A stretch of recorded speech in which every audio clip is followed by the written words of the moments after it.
સૌનું ફરીથી હાર્દિક સ્વાગત છે. આજના વિડીયો લેક્ચરની અંદર જીપીએસસી ક્લાસ 1, 2 અને સુપર ક્લાસ 3 નો બદલાયેલો જે એક્ઝામ સિલેબસ જે છે એમાં ચોથો ખૂબ મહત્વનો ટોપિક તો કે જૈન ધર્મ અને બૌદ્ધ ધર્મ. હવે જૈન ધર્મ વિશે આપણે આગલા વિડીયો લેક્ચરની અંદર વાત કરી ચૂક્યા છીએ, તેથી આપણે આજના વિડીયો લેક્ચરની અંદર બૌદ્ધ ધર્મ વિશે વાત કરીશું. હવે બૌદ્ધ ધર્મ વિશે વાત કરીએ એ પહેલા જો તમે મારી ચેનલ પર નવા હો તો ચેનલને સબસ્ક્રાઇબ કરો, બેલ બટન પર ક્લિક કરો કે જેથી મારા વિડીયોનું નોટિફિકેશન જે છે એ સૌપ્રથમ તમને મળે. હવે આ વિડીયો લેક્ચરની અંદર આપણે બૌદ્ધ ધર્મ વિશેના કયા કયા ટોપિક જે છે એમને વિશે ઊંડાણપૂર્વક વાત કરીશું એ જોઈ લઈએ. પહેલા તો હવે એમાં પહેલા તો આપણે જોઈશું કે ગૌતમ બુદ્ધનું જીવન અને એમનો પરિચય, બૌદ્ધ ધર્મના સિદ્ધાંતો, પછી અષ્ટાંગ માર્ગ, હીનયાન અને મહાયાન, લોકપ્રિય થવાના કારણો અને બૌદ્ધ ધર્મનો વારસો અને બૌદ્ધ ધર્મનું પતન એના વિશે વાત કરીશું. હવે બૌદ્ધ ધર્મ જે છે ને એ ભારતના ઇતિહાસમાં ઈસવીસન પૂર્વે 7મી સદીના મધ્ય ભાગથી લઈ અને ઈસવીસન પૂર્વે 6ઠી સદી સુધીના ઇતિહાસને મૌર્ય સામ્રાજ્યનો ઉદય પૂર્વેનો યુગ અથવા તો અનુમૌર્ય કાળ તરીકે ઓળખવામાં આવે છે. હવે આ સમય દરમિયાન ભારતની અંદર બે મહાન ધર્મ થઈ ગયા. બે મહાન ધર્મ, એમાં પહેલો હતો કે જૈન ધર્મ અને બીજો છે બૌદ્ધ ધર્મ. હવે આ સમય દરમિયાન આ સમય જે છે ને એને કેટલાક લોકો મહાવીર અને બુદ્ધ યુગ તથા બૌદ્ધ યુગ તરીકે ઓળખાવે છે. હવે ગૌતમ બુદ્ધ જે છે ને એનો જન્મ ક્યારે થયો હતો તો કે એમનો જન્મ ઈસવીસન પૂર્વે 566 ની અંદર લુંબિની વનમાં, મતલબ કે અત્યારનું નેપાળ જે છે ને એની અંદર થયો હતો. એમના પિતાનું નામ શું હતું તો કે શુદ્ધોધન.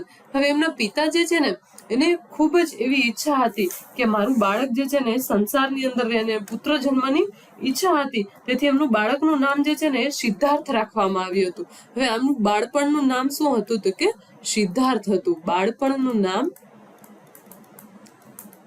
નામ સિદ્ધાર્થ હતું. અને એમની માતાનું નામ છે તો કે મહામાયા દેવી. હવે ગૌતમ બુદ્ધના જન્મના થોડાક જ સમયની અંદર મહામાયા દેવી જે છે ને એ મૃત્યુ પામે છે. થોડાક સમયમાં મૃત્યુ પામે છે અને પછીથી એની માતા જે છે એ મહાપ્રજાપતિ દેવી કે જે પાછળથી ગૌતમી દેવી તરીકે ઓળખાય છે. અને એના ગોત્રનું નામ હતું ગૌતમ, તેથી એમનું નામ પણ સિદ્ધાર્થ રાખવામાં આવે છે. અને એના નામ પરથી ગોત્રનું નામ પણ ગૌતમ જે છે એના ગોત્રનું નામ ગૌતમ જે છે ને એના પરથી પોતે ગૌતમ પણ કહેવાયા. અને શાક્ય જાતિના હોવાથી તે શાક્ય સિંહ, શાક્ય મુનિ. હવે શાક્ય જાતિ, એની જાતિ કઈ હતી તો કે શાક્ય જાતિના હતા. કેવા? શાક્ય જાતિ. અને એના ઉપરથી તે શાક્ય સિંહ અને શાક્ય મુનિ તરીકે ઓળખાયા હતા. હવે પુત્ર જન્મની થોડાક જ દિવસની અંદર એના પિતા જે શુદ્ધોધન જે છે ને એને બાળ સિદ્ધાર્થનું ભવિષ્ય જાણવાની ઈચ્છા થઈ હતી. અને એના માટે એને છે ને 8 જેટલા બ્રાહ્મણો બોલાવ્યા. અને એ 8 જેટલા બ્રાહ્મણો જે છે ને એને એવું કહ્યું કે જો આ સંસારની અંદર રહેશે, 8 માંથી 7 બ્રાહ્મણે એવું કહ્યું કે જો આ સંસારની અંદર રહેશે ને તો ચક્રવર્તી રાજા થશે. અને એક બ્રાહ્મણ એવું કીધું કે સંસારનો ત્યાગ કરશે ને તો જગત ઉદ્ધારક ગૌતમ બુદ્ધ કહેવાશે. અને એ બ્રાહ્મણનું નામ કૌંડિય હતું. કેટલા બ્રાહ્મણ બોલાવ્યા તો કે 7-8 બ્રાહ્મણ બોલાવ્યા હતા. એમાંથી એક કૌંડિય નામના બ્રાહ્મણે તે ગૌતમ બુદ્ધ થશે એવું કહી દીધું હતું. કૌંડિય. આ સવાલ જે છે ને જીપીએસસી ક્લાસ 3 2018 ની અંદર પૂછાયેલો છે કે એમને ગૌતમ બુદ્ધની ચોક્કસ કે સંસારનો ત્યાગ કરશે એવું કોણે જણાવ્યું હતું, કયા બ્રાહ્મણે જણાવ્યું હતું? તો એમનું નામ આવશે કૌંડિય નામના બ્રાહ્મણે જણાવ્યું હતું કે ગૌતમ બુદ્ધ થશે.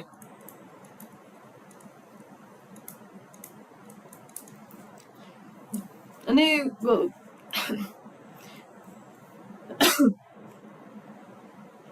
આ બાળક જે છે નિશંક સમ્યક બુદ્ધ થશે એવું કહી દીધું હતું. એના વિશેનું ભાવિ કથન પિતા અને એવું કીધું ને તો એના ઓબ્વિયસલી એના પિતાને વધારે ટેન્શન થવા માંડ્યું કે અને એના પિતાએ પછીથી શું કર્યું કે એક રાજકુમારને છાજે ને તેવી બધી કેળવણી એના રાજમહેલની અંદર જ આપવાની શરૂ કરી દીધી. અને આમ આટલું બધું કરવા છતાંય ગૌતમ બુદ્ધ જે છે ને એનું મન જે છે એ સંસારની અંદર લાગતું નહોતું. પછી તેમને એક સ્વરૂપવાન યુવતી કે યશોધરા, કોણ હતી એમની પત્ની, તો કે યશોધરા સાથે એમના લગ્ન કરવામાં આવ્યા. ને એ લગ્ન થયા ને તેથી એમનો એક પુત્ર પણ થયો. એમનું નામ શું હતું, તો કે રાહુલ જે છે ને એમનો એક પુત્ર થયો. અને આવા સુખ અને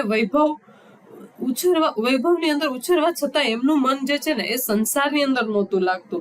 અને તેથી તેઓ સંસારમાં રહી અને રોગ, વૃદ્ધાવસ્થા અને મૃત્યુ, દુઃખ વિશે જેમને સતત વિચારો આવતા કરતા અને દુઃખને દૂર કરવાના ઉપાયો વિશે સતત જે છે ને એના મનની અંદર ચિંતન કરતા. અને પુત્ર જન્મ પછી સિદ્ધાર્થ જે છે ને આ દિશાની અંદર ખૂબ ને ખૂબ આગળ વધવા લાગ્યા કે આ શું છે, કેવી રીતે છે. ને એક દિવસ એને સિદ્ધાર્થનું અચાનક જ ગૃહ ત્યાગ જે કર્યો છે અને એને મહાભિનિષ્ક્રમણ અથવા તો મહાપ્રસ્થાન કહે છે. શું કહે છે, તો કે મહાભિનિષ્ક્રમણ અને મહાપ્રસ્થાન કરે છે. અને એક દિવસ છે ને સિદ્ધાર્થે અચાનક 29 વર્ષની વયે ગૃહ ત્યાગ કર્યો છે. કેટલા વર્ષની? 29 વર્ષની વયે, માત્ર ને માત્ર 29 વર્ષની ઉંમરે જે છે ને એ ગૌતમ બુદ્ધે ગૃહ ત્યાગ કર્યો છે. અને ગૃહ ત્યાગ કરી અને સૌપ્રથમ એ આલાર કલામ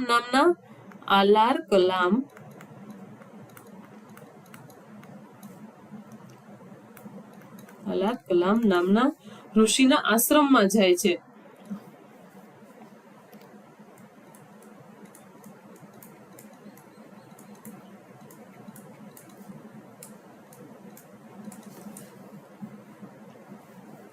આલાર કલામે જે છે ને એને યોગની 7 ભૂમિકાઓ શીખવી હતી. યોગની 7 ભૂમિકા, અહીંયાથી એને શું શીખ્યું, તો કે યોગની 7 ભૂમિકા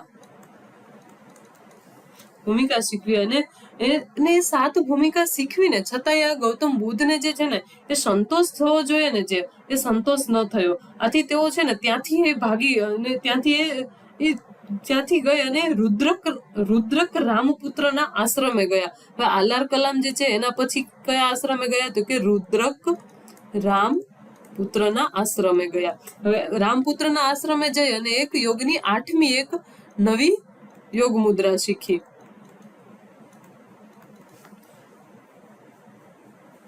આમ છતાં એમના સિદ્ધાર્થને દુઃખ, મુક્તિ અને નિર્વાણ પ્રાપ્તિનો કોઈ માર્ગ ન દેખાયો. અને આ પછી તે રુદ્રકના આશ્રમમાંથી 5 બ્રાહ્મણોને સાથે લઈ અને સત્યની શોધમાં આગળ વધ્યા. કેટલા બ્રાહ્મણો હતા ભાઈ એમની સાથે, તો કે 5 બ્રાહ્મણો. કોના આશ્રમમાંથી લઈ ગયા હતા, તો કે રુદ્રક રામપુત્રના આશ્રમમાંથી એ 5 બ્રાહ્મણોને લઈ અને સત્યની શોધની અંદર તે આગળ વધે છે. અને ધીમે ધીમે આગળ વધે છે ને તો આમ છે. અને આખરે તેઓ ઉરુવેલા હાલ મતલબ કે હાલનું બોધિગયા ગામે પહોંચે છે. અને અહીં તેમને પેલા 5 બ્રાહ્મણોને સહિત ઉગ્ર તપસ્યા આદરી છે. ઉરુવેલા મતલબ કે અત્યારનું બોધિગયા 5 બ્રાહ્મણોને લઈ અને ઉરુવેલા મતલબ કે અત્યારનું બોધિગયા છે ને ત્યાં પહોંચે છે. અને તે 5 બ્રાહ્મણની સાથે ખૂબ ઉગ્ર તપસ્યા કરે છે.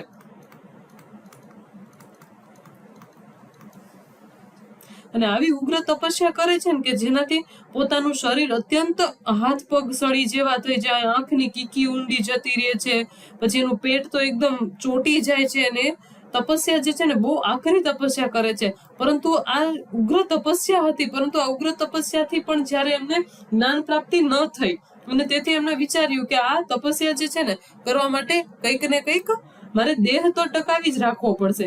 એને એમ પાછી અન્નનો પુનઃ લેવાની શરૂઆત કરી દે છે. અને આ પોતે ખાવાનું શરૂઆત કરી દે છે ને કે માટે એના જે ઓલા 5 બ્રાહ્મણો જે આવ્યા હોય ને એ એમને છોડી અને જતા રહે છે. હવે એ તો એમને છોડીને જતા રહ્યા. પછી અહીંયા એક દિવસ એને ઉગ્ર તપસ્યાનો માર્ગ છોડીને એક દિવસે ભિક્ષાર્થે નિરંજના નદીના કિનારે આવે છે. પોતે નિરંજના નદીના કિનારે આવી જાય અને અહીંયા એક પીપળાનું વૃક્ષ હોય છે. કઈ નદી, તો કે નિરંજના નદીના કિનારે, નિરંજના નદીના કિનારે એક પીપળાના વૃક્ષની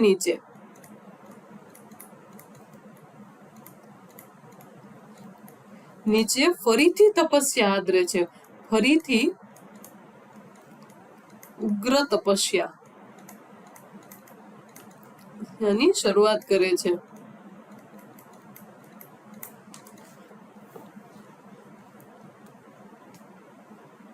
અને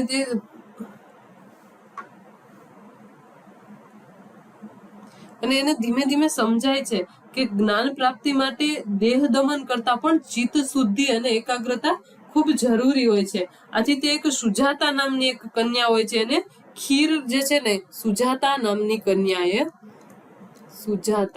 નામની કન્યાએ ખીર પીરસી હોય છે. એને ખીર પીરસી અને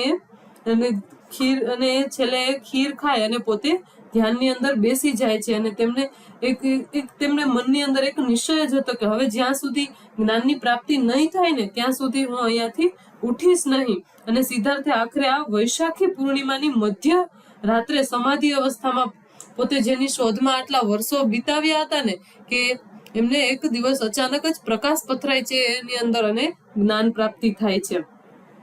નિરંજના નદીના કિનારે પીપળાના વૃક્ષની નીચે કે સિદ્ધાર્થે આ ઉગ્ર તપસ્યા જે છે ને એની શરૂઆત કરી હતી. માત્ર ને માત્ર સુજાતા નામની એક કન્યા જે છે એમના હાથની ખીર ખાય અને પોતે એવો નિશ્ચય કર્યો કે જ્યાં સુધી મને જ્ઞાન પ્રાપ્તિ નહીં થાય ત્યાં સુધી હું આ પીપળાના વૃક્ષની નીચે જે છે ને એનાથી ઊભો નહીં થાવ. અને અચાનક જ વૈશાખી પૂર્ણિમાના દિવસે જે છે ને એને જ્ઞાન પ્રાપ્તિ થાય છે.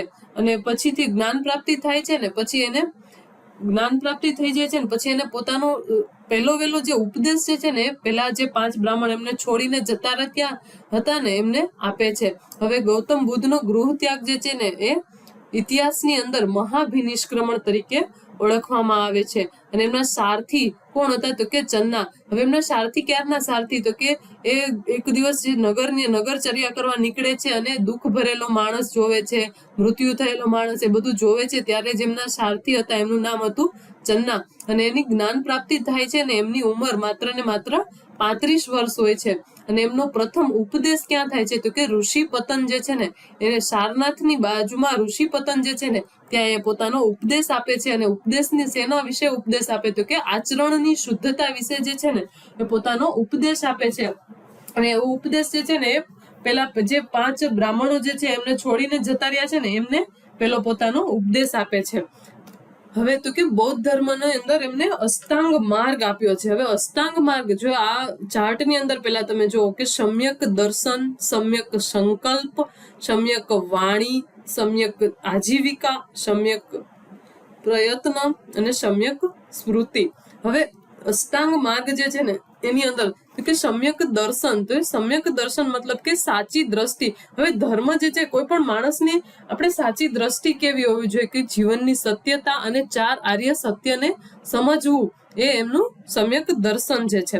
હવે સમ્યક સંકલ્પ તો કે સંકલ્પ મતલબ કેવો કે બધા પ્રત્યે દયા ભાવ રાખવો અને હિંસા મુક્ત આશય રાખવો એ એનો સંકલ્પ હતો.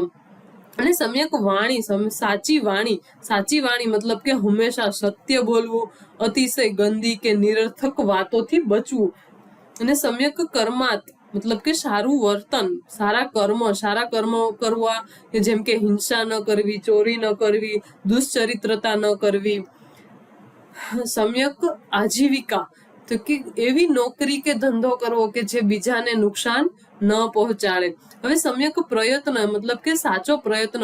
હવે સાચો પ્રયત્ન તો કે કેવો પ્રયત્ન તો કે ખરાબ વિચારો દૂર કરવા અને સારા વિચારો જે છે ને આપણી અંદર વિકસાવવા એ સારો પ્રયત્ન છે અને સાચો અને સારો પ્રયત્ન છે. હવે સમ્યક સ્મૃતિ મતલબ કે શરીર, ભાવનાઓ, મન અને ધર્મ પર સતત જાગૃત રહેવું એ સમ્યક સ્મૃતિ એટલે સતત જાગૃતિ. અને સમ્યક સમાધિ, એકાગ્રતા દ્વારા મનને શાંત અને સ્થિર બનાવવું. હવે બૌદ્ધ ધર્મના 5 આદેશો. હવે 5 આદેશ શું હતા તો કે પ્રાણ હિંસા ન કરવી, કે કોઈને મારી નાખવાને એ ન કરવું, કોઈને પ્રાણ હિંસા ન કરવી, ચોરી ન કરવી, બીજાની વસ્તુ તેને મંજૂરી વિના લેવી નહીં. હવે કામ વિષયક દુરાચાર ન કરવો, ખોટું ન બોલવું, મદિરા કે મતકારક દ્રવ્ય નો ત્યાગ કરવો. હવે બૌદ્ધ ધર્મના 5 આદેશો મતલબ પંચશીલ. હવે બૌદ્ધ ધર્મની અંદર ભિક્ષુ અને ભિક્ષુણીઓ જે છે ને એમના નીતિ નિયમો, આને શું કહી શકીએ તો કે ભિક્ષુ અને બૌદ્ધ ધર્મના ભિક્ષુ અને ભિક્ષુણીના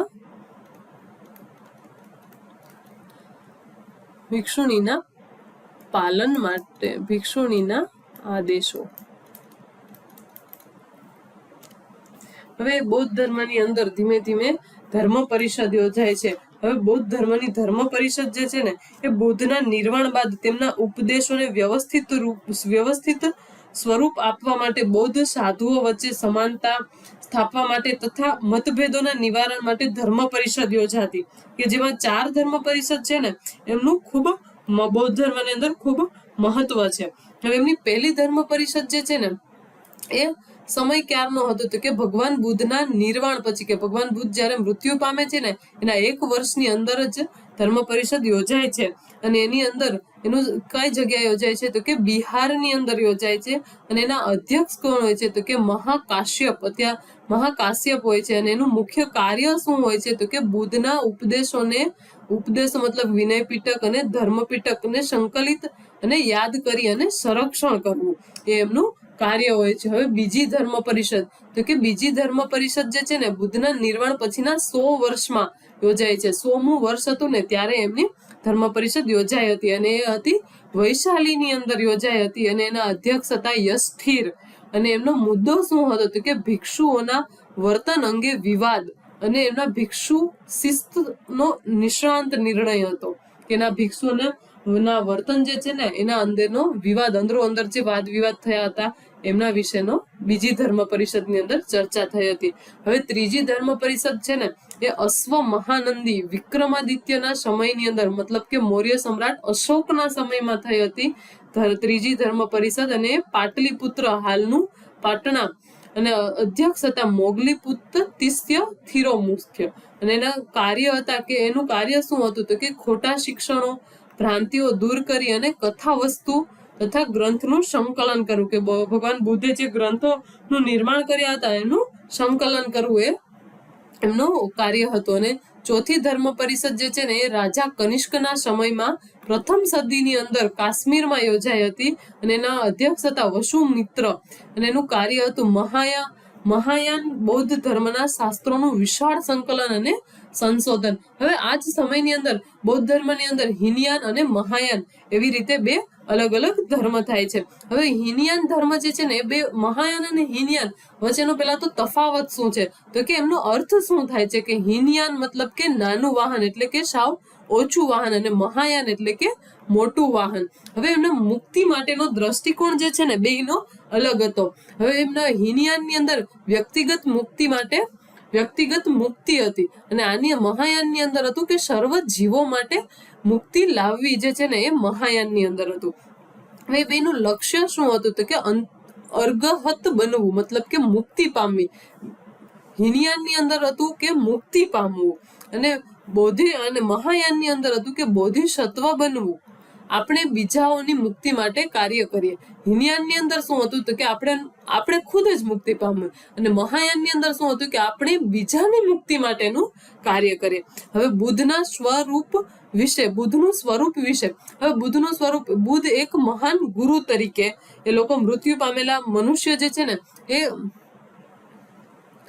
બુદ્ધ એક મહાન ગુરુ તરીકે, અને બુદ્ધને અને મહાયાનની અંદર બુદ્ધને દેવી સ્વરૂપમાં પૂજવામાં આવે છે. અને આની અંદર તો કે બુદ્ધ એક મહાન ગુરુ જ છે.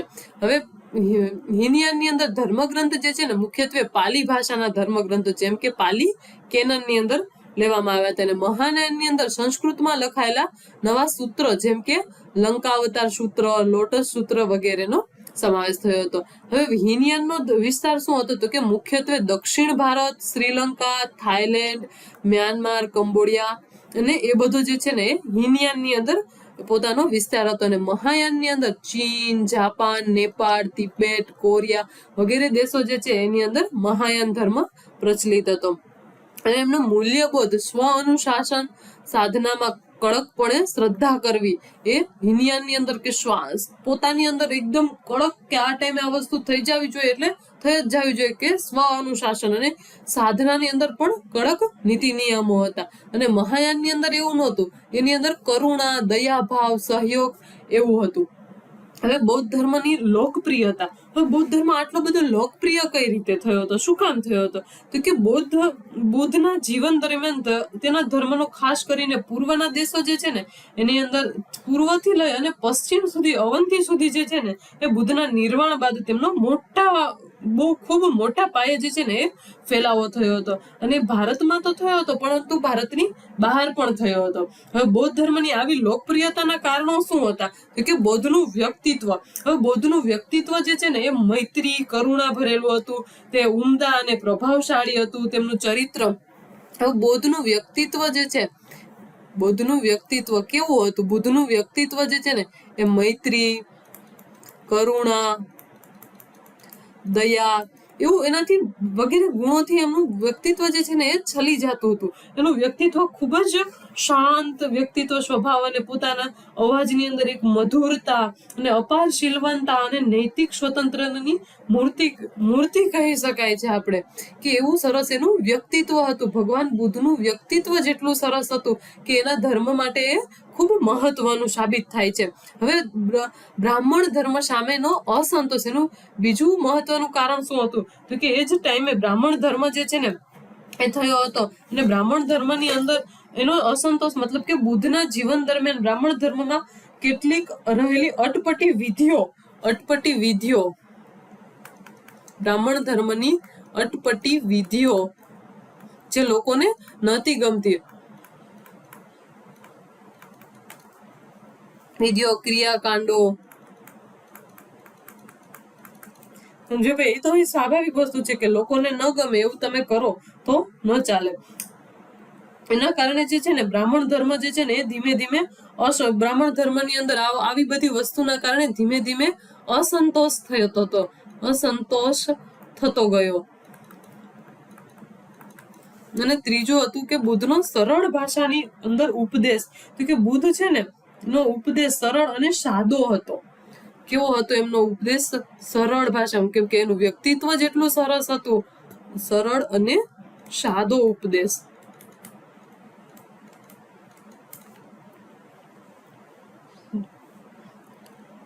અને એમને પોતાનો ઉપદેશ જે છે ને એ લોકોને પાલી ભાષામાં આપ્યો હતો. કઈ ભાષામાં આપ્યો હતો? તો કે પાલી ભાષામાં લોકોને ઉપદેશ આપ્યો હતો.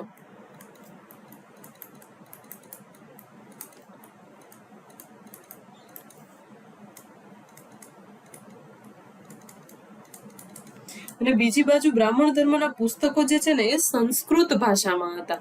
કઈ ભાષામાં હતા? બ્રાહ્મણ ધર્મના પુસ્તકો સંસ્કૃત ભાષામાં હતા, એ લોકોને ભાષામાં હતા. તેની ક્રિયાવિધિમાં પણ સંસ્કૃતનો જ ઉપયોગ થતો હતો. બ્રાહ્મણ ધર્મની અંદર ક્રિયાવિધિ જે છે ને એમાં પણ સંસ્કૃત ભાષાનો જ ઉપયોગ થતો હતો.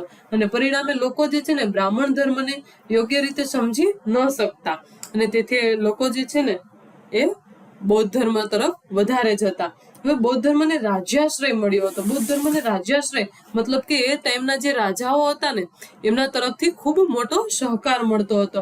કે બુદ્ધના જીવન અને નિર્વાણ બાદ બૌદ્ધ ધર્મને રાજ્યાશ્રય પ્રાપ્ત થયો હતો. કે બુદ્ધના જીવન દરમિયાન મગધના રાજા બિંબિસાર, કયા રાજા? તો કે મગધના રાજા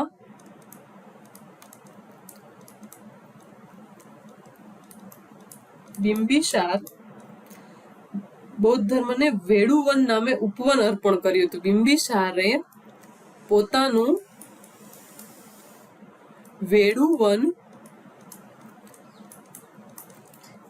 નામે ઉપવન જે હતું ને એ જે છે ને એને પોતાનું અર્પણ કર્યું હતું.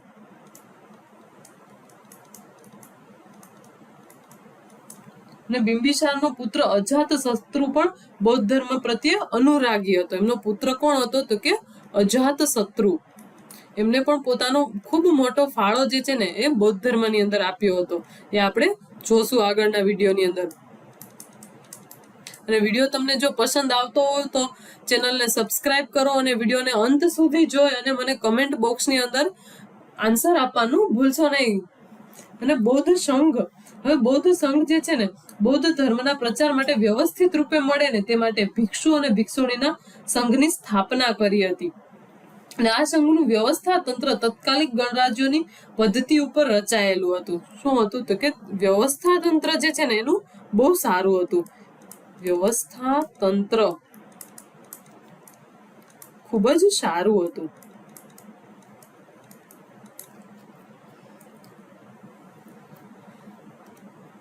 હવે બૌદ્ધ ધર્મનો વારસો. હવે બૌદ્ધ ધર્મ, બુદ્ધે પોતે માનવતાવાદી જેટલા હતા કે એને સમાજને પોતાનો ખૂબ મોટો અને ઘણા ક્ષેત્રે પોતાનો ખૂબ સારો એવો વારસો આપ્યો હતો. હવે બુદ્ધ કરુણા અને મૈત્રી એને અમૂલ્યતા એટલી પ્રદાન કરી હતી. હવે એનું સામાજિક ક્ષેત્રે કેટલો વારસો હતો કે બુદ્ધ પોતે અહિંસા, કરુણા, મૈત્રી દ્વારા જગતને માનવતાના અદ્ભુત સંદેશો આપ્યો હતો.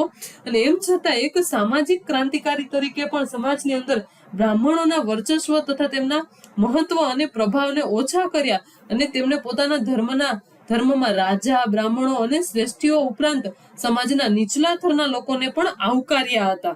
બૌદ્ધ ધર્મની અંદર કોઈ આ ઉચ્ચ નીચના ભેદભાવ જે છે ને એ બૌદ્ધ ધર્મની અંદર નહોતા કરવાની અંદર આવતા નહોતા. જેમ કે અંગુલીમાલ જેવો એક લૂંટારુ કે આમ્રપાલી જેવી ગણિકા તેમણે પોતાના ધર્મની અંદર સ્થાન આપ્યું હતું. સામાજિક ક્ષેત્રે એમનો વારસો શું હતો તો કે અંગુલીમાલ, કે જેની વાર્તા આપણે નાનપણની અંદર બહુ જ સાંભળીએ છીએ. અંગુલીમાલ જેવો લૂંટારુ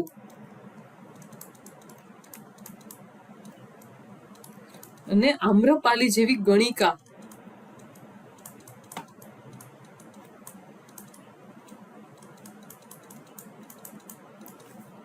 ગણિકાને પોતાના ધર્મની અંદર સ્થાન આપ્યું હતું.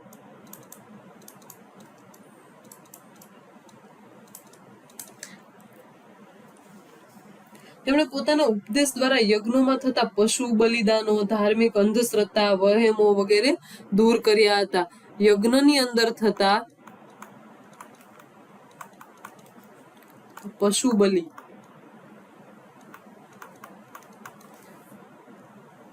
ધાર્મિક અંધશ્રદ્ધા, વહેમ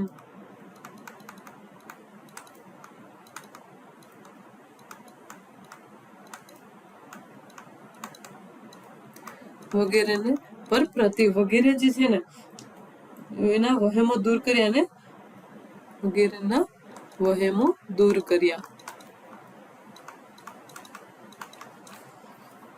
તેમણે અત્યંત દેહ દમન અને ભોગવિલાસ એ બે છેડાના બદલે મધ્ય માર્ગથી ઉપદેશ આપી અને માનવ જીવનને ઉન્નત બનાવ્યું હતું. હવે એમનો શિક્ષણ ક્ષેત્રે શું વારસો હતો તો કે એમને પોતાનો અમૂલ્ય વારસો તો કે બિહાર જે નાલંદા, તક્ષશિલા, વલ્લભી, વિક્રમશિલા વિદ્યાપીઠો જે છે બૌદ્ધ ધર્મના શિક્ષણના કેન્દ્રો હતા.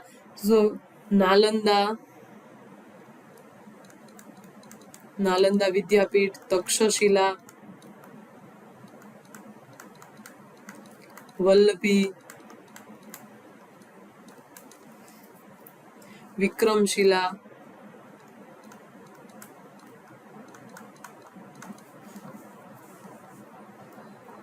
વગેરે વિદ્યાપીઠો બંધાવી હતી.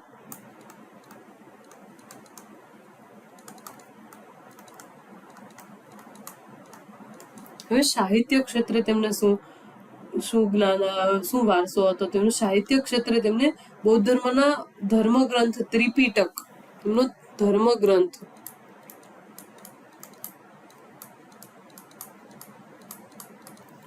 ત્રિપિટક જે છે એનો અમૂલ્ય વારસો આપ્યો હતો. એમને સાહિત્ય ક્ષેત્રે પોતાનો એ ગ્રંથ જે છે ને એનો અમૂલ્ય વારસો, એની અંદર 3 ટોપલીઓ એટલે કે 3 વિભાગ પાડવામાં આવ્યા હતા. ને એ 3 વિભાગ મતલબ કે વિનય પીટક, શુદ્ધ પીટક અને અભિધમ પીટક. એ પૈકી વિનય પીટક જે છે ને એ સૌથી પ્રચલિત છે. અત્યારે ત્રિપિટકમાં સૌથી પ્રચલિત છે તો કે વિનય પીટક. વિનય પીટક જે છે પ્રચલિત છે ને એમાં બૌદ્ધ સાધુ સાધ્વીના પાળવાના નિયમો આપેલા છે. તો કે બૌદ્ધ સાધુ સાધ્વીના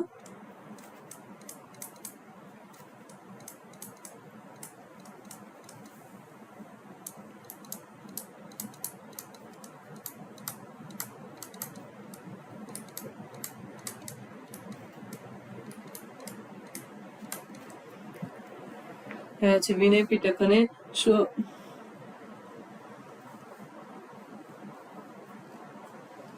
શુદ્ધ પીટક મતલબ કે એની અંદર બુદ્ધના વ્યાખ્યાનો, ઉપદેશો તેમજ એમનો વાર્તાલાપ જે છે ને એ શુદ્ધ પીટક ની અંદર છે.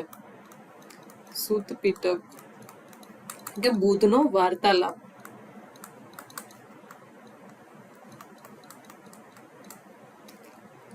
અને અભિધમ પીટક.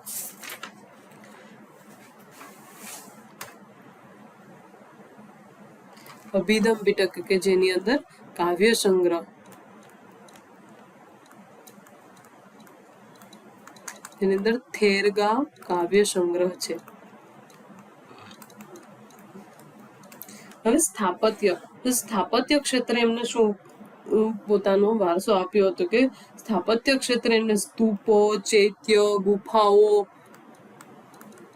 સ્તૂપો, ચૈત્ય, ગુફાઓ ની ભેટ આપી હતી. આપણને ખૂબ જ મોટી ગુફાઓ, સ્તૂપ, ચૈત્યની ભેટ આપી. બિહારની અંદર આવેલી એક સમ્રાટ અશોકે બંધાવેલી બર્બરકની ટેકરીઓ જે છે અત્યારે સુપ્રસિદ્ધ છે. અને સ્તૂપ જોઈએ તો કે સ્તૂપ જે બૌદ્ધ સ્થાપત્યની વિશેષતા જે છે ને સ્તૂપ છે. બુદ્ધના પરિનિર્વાણ બાદ તેમના અનુયાયીઓ બુદ્ધના અવશેષો, વાળ, દાંત, અસ્થિ, રાખ વગેરેની સ્મૃતિ અને પૂજા માટે તેના અવશેષોને ધાતુ પાત્રમાં મૂકી અને એના ઉપર એક અંડાકાર જે છે ને એ ઇમારત રચવાનો આરંભ કર્યો. અને એવી ઇમારતને સ્તૂપ તરીકે ઓળખવામાં આવે છે. અને એમાં પણ સાંચીનો સ્તૂપ કે જે મધ્યપ્રદેશનો અંદર ખૂબ વિશેષ રીતે જાણીતો જે છે. અને વિદેશમાં જોઈએ તો ઇન્ડોનેશિયાની અંદર જાવાના જે ટાપુઓ જે છે ને એમાં બોરોબુદરનો સ્તૂપ જે વિશ્વભરની અંદર પ્રખ્યાત છે. એ એમનો વારસો હતો. હવે બૌદ્ધ ધર્મનું પતન જે છે ને તો કે બૌદ્ધ ધર્મનું પતન તો બૌદ્ધ ધર્મની લોકપ્રિયતા ઘટતી ગઈ અને ધીમે ધીમે એમનું પતન થયું હતું. એના માટે જવાબદાર પરિબળો શું હતા તો કે બૌદ્ધ સંઘની નિર્બળતાઓ. એ ધીમે ધીમે એની અંદર સંઘની અંદર જે સાધુ સાધ્વીઓ હતા એમની અંદર પણ ખૂબ ઝઘડાઓ થતા હતા. અને બૌદ્ધના નિર્વાણ પછી ક્રમશઃ બૌદ્ધ સંઘમાં વિખવાદ ઉભો થતો ગયો અને બૌદ્ધ ધર્મના ભાગલા પડતા ગયા. અને ધીમે ધીમે વેદ ધર્મની સુધારણા થતી ગઈ. વેદ ધર્મની સુધારણા મતલબ કે એ હિન્દુ ધર્મમાં થયેલા 8મી 9મી સદીમાં અનુમૌર્ય કાળ જે છે એની અંદર ભાગવત ધર્મ જે છે એમાં ઊંચ નીચના ભેદભાવો રહિત સર્વ ધર્મને સ્થાન આપવામાં આવ્યું ને એ એમનું પતનનું કારણ, બૌદ્ધ ધર્મનું મુખ્ય પતનનું કારણ હતું. અને બંધ થયેલો રાજ્યાશ્રય, પહેલા જે છે એ અજાત શત્રુ ને બધા રાજાઓ જે છે એમને બૌદ્ધ ધર્મને ખૂબ સારા એવા પ્રમાણની અંદર રાજ્યાશ્રય આપ્યો હતો. અને ધીમે ધીમે એ રાજાઓ જે છે એનું કોઈ કારણોસર મૃત્યુ થતું ગયું અને એમના જે રાજાની પછીના જે રાજગાદીએ જે આવતા હતા લોકો એમને રાજ્યાશ્રય આપવાનું ધીમે ધીમે બંધ કરી દીધું. અને પછી પરદેશી પ્રજાના હુમલા થતા ગયા ભારતની અંદર. ધીમે ધીમે ભારતમાં હુણ જેવી જંગલી જાતિ જે છે ને એને આક્રમણ કર્યું અને અંતે બૌદ્ધ ધર્મને મરણોત્તર ફટકો પડે છે. અને પછી બૌદ્ધ ધર્મના ભિક્ષુઓની કતલ કરી નાખે છે અને એના ગ્રંથો જે છે ને એ પણ બાળી નાખે છે, વિદ્યાપીઠોનો નાશ કરે છે. અને સમય જતા મુસ્લિમ આક્રમણે પણ બૌદ્ધ ધર્મના પતનમાં ખૂબ જ મોટો ભાગ ભજવ્યો છે. અને ધીમે ધીમે એવી જ રીતે બૌદ્ધ ધર્મનો નાશ પામે છે, બૌદ્ધ ધર્મનું પતન થાય છે. અને બૌદ્ધ ધર્મની વિશેષતા શું હતી આખા વિડીયો લેક્ચરની અંદર કે બુદ્ધનો જન્મ, બુદ્ધની જ્ઞાન પ્રાપ્તિ, મહાપરિનિર્વાણ ત્રણેય જે છે ને એ વૈશાખી પૂર્ણિમાના દિવસે થયા હતા. અને તેથી તે વૈશાખી પૂર્ણિમાને બુદ્ધ પૂર્ણિમા તરીકે પણ ઓળખવામાં આવે છે. ઇતિહાસની અંદર વૈશાખી પૂર્ણિમાને બુદ્ધ પૂર્ણિમા તરીકે પણ ઓળખવામાં આવે છે. ધન્યવાદ. જો તમને મારો આજનો આ વિડીયો લેક્ચર પસંદ આવ્યો હોય તો ચેનલને જરૂરથી સબસ્ક્રાઇબ કરો, બેલ બટનને ક્લિક કરો કે જેથી વિડીયોનું નોટિફિકેશન તમને મળે. અને કેટલાક વિદ્યાર્થીઓ સાથે કે જે ગવર્મેન્ટની તૈયારી કરે છે એવા વિદ્યાર્થીઓ